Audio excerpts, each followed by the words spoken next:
Sir, मंदिर या धार्मिक स्थलों में सरकार के द्वारा जो ट्रस्ट बनाई गई है, जैसे वैष्णो देवी, तिरुपति बालाजी या अन्य मंदिर हैं जिनमें दान दक्षिणा किए जाते हैं, सर क्या उन पे टैक्स लगाना जरूरी है?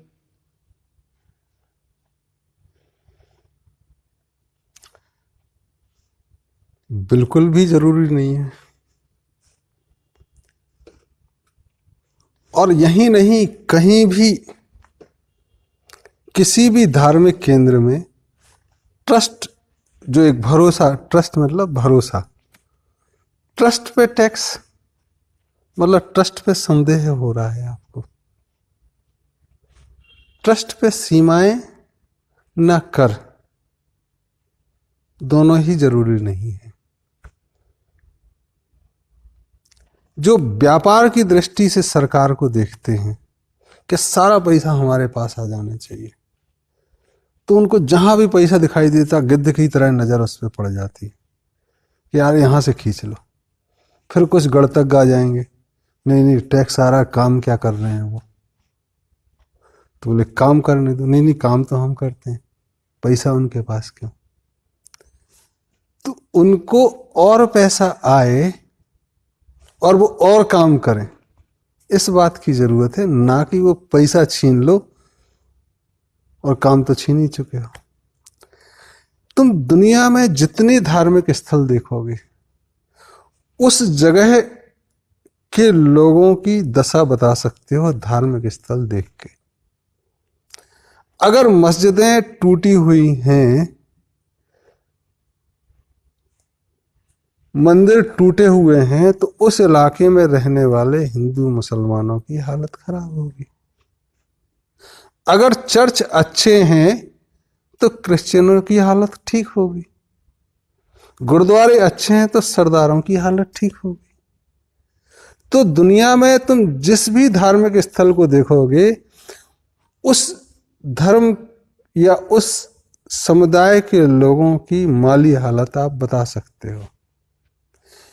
अगर गुरुद्वारा साफ है तो कमोबेश सरदार साफ नजर आएंगे। अगर मस्जिद मंदिर गंदे हैं तो वहां के इलाके में स्वच्छता नहीं होगी। तो बजाय टैक्स लगाने के सरकार को फैसिलिटी और प्रोवाइड करनी चाहिए, क्योंकि अगर मंदिर अच्छे हैं तो लोग अच्छे हैं, लोग अच्छे हैं तो मंदिर अच्छे हो जाएंगे। तो अगर शॉर्टकट, अगर देश को ठीक करना है तो धार्मिक स्थलों की स्थिति को ठीक करना ज्यादा अच्छा है। हमारे एक परिचित हैं, उन्होंने कहा कि जयपुर में किले में एक राधा कृष्ण का मंदिर है, मुझे सपना आया कि अगर वो ठीक हो जाएगा तो पूरा देश ठीक हो जाएगा। मेरा उनसे निवेदन था कि उसको ठीक करने में क्या दिक्कत है? आप जिस स्थिति में 2-4 करोड़ रुपए खर्च कराना आपके लिए बहुत बड़ी रकम नहीं है। जीर्णोद्धार कराओ, लंगर करा दो। लेकिन वहां हम भी जाके देखे और भी जो लोग देखे, वहां जाके एक ख्याल आता है कि जब तक पूरा देश ठीक नहीं होगा हम ठीक नहीं होंगे। दोनों जुड़े हुए हैं। धार्मिक स्थलों की स्थिति ठीक होगी तब उनमें जाने वाले प्रेरित होंगे अपने को ठीक करने के लिए, और वो फिर ठीक होके जाएंगे और फिर उसको ठीक करेंगे। तो जो अनुभव आएगा उसका अभिव्यक्ति होगी, अभिव्यक्ति से फीडबैक आएगा, फिर से चीजें ठीक होंगी। तो चीजें बजाय उल्टे के कि आप पैसा ले लो तिरुपति बालाजी से, वैष्णो देवी से या दूसरे तमाम मंदिरों से, मस्जिदों से, गुरुद्वारों से, आप छोड़ दो उसको, समाज का हिस्सा है वो। जो सरकारी आदमी बैठे भी हैं ना, उनको हट जाना चाहिए। क्योंकि हुआ ये कालांतर में कि दक्षिण भारत में जो जमीनें बहुत सारी थी और पैसा आता था, क्योंकि ये धार्मिक स्थल काम करते थे, लंगर चलाते थे, सारी चीजें चलाते थे जो कई बार चर्चा की, तो लोग पैसा देते थे 1/8 अपनी तनख्वाह का, तो पैसा बहुत है उनके पास। उत्तर भारत में चूंकि लगातार आक्रमण होते रहे और चीजें ठीक नहीं हुई।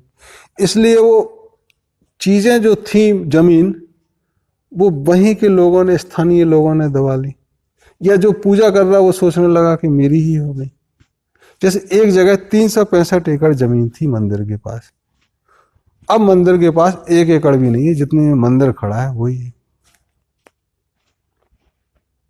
तो वो जमीन फ्री कराने की है, इतना काम है उसमें। जनता को फ्री, जनता के प्रतिनिधि हों, सरकारी नौकर की जरूरत नहीं है वहां।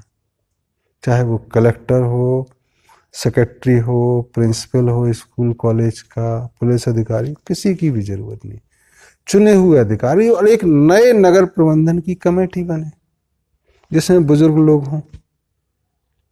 कल के दिन अगर वानप्रस्थ संन्यास आश्रम मंदिर में जाते हैं तो वो पर्याप्त रूप से चला सकते हैं। आप सोचते हैं कि उस पर पैसा लगा लें और हम अपनी कॉलर ऊंची करने के लिए एनजीओ को पैसा दें, तो इनको सब्साइड करने के लिए जब वेस्टर्न इन्फ्लुएंस पूरी दुनिया में बढ़ा तो रिलीजियस इंस्टीट्यूशन को सब्साइड किया और एनजीओ को प्रमोट किया, उनको पैसा दिया कि वो जो काम करते हैं तुम करो, सरकारी नहीं रहोगे, तुम रहोगे।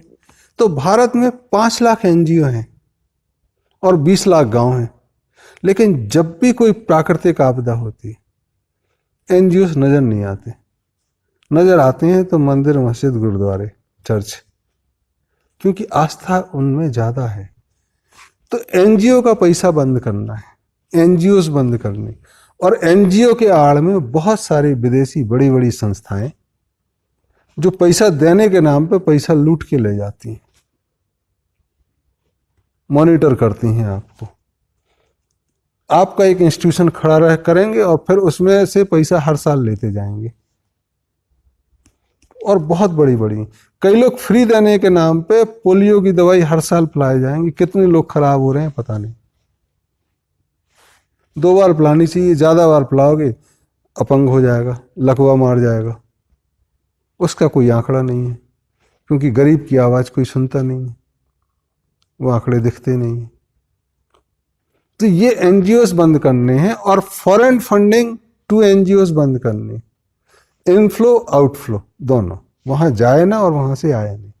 जनता अपने पैरों पे खड़ी हो।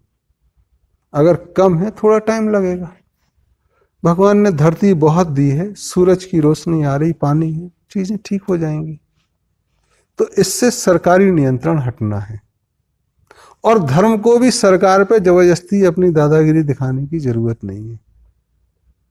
वह चले जहां दिक्कत है, जैसे कुंभ का मेला है, एडमिनिस्ट्रेशन, प्रशासनिक और डिजास्टर्स मैनेजमेंट की थोड़ी जरूरत हो सकती है, वहां सरकार करे। कोई एक बड़ा उर्स का मेला है, कोई क्रिसमस का मेला है, वहां पे एडमिनिस्ट्रेशन या इंफ्रास्ट्रक्चर थोड़ा प्रोवाइड कर सकते हैं सपोर्ट सिस्टम के नाम पे, उससे ज्यादा सरकार की जरूरत नहीं। और टैक्स लेना तो बेसिकली अपनी ही जनता की फीलिंग को सप्रेस करना है, उनको गुलाम बनाना है। क्योंकि हम जो दिल की आवाज है उससे ट्रस्ट बनाते हैं, मंदिर बनाते हैं, और जितने अच्छे हम होंगे उतने अच्छे हमारे मंदिर होंगे, उतनी अच्छी हमारी सरकार होगी। तो एक दूसरे का विरोध में खड़े होने की जरूरत नहीं। तुम अपना काम करो, तुम अपना काम करो, जब हो सहयोग करो। तो इन सब चीजों से निकलने की जरूरत है सरकार को, वहां के स्थानीय लोगों की। और अगर बहुत बड़ी संस्था है तो पूरे देश के लोग आ सकते हैं। जैसे वैष्णो देवी में अगर पूरे देश से लोग जाते हैं तो पूरे देश के चुनिंदा लोग वहां के प्रबंधक हो सकते हैं, लेकिन स्थानीय लोगों को ज्यादा होना चाहिए और फिर उनको काम लेना चाहिए। पुरोहिती सिर्फ इलाज नहीं है इसका कि पंडित जी आए और 4 श्लोक याद कर लिए और वही चीजें चला रहे हैं, उससे नहीं होगा। पूरा प्रबंधन लेना होगा। ज्यादा पैसा आ रहा, कॉलेज खोलो, नगर प्रबंधन लो, बाकी चीजें चलाओ, और दूसरे संस्थानों को आप कंट्रीब्यूट करो, दूसरी जगह वो चीजें खड़ी करो। तो ये एक जरूरी है, और हम अगर करेंगे तो कल के लिए दुनिया के लिए भी एक मॉडल बनेंगे। Thank you.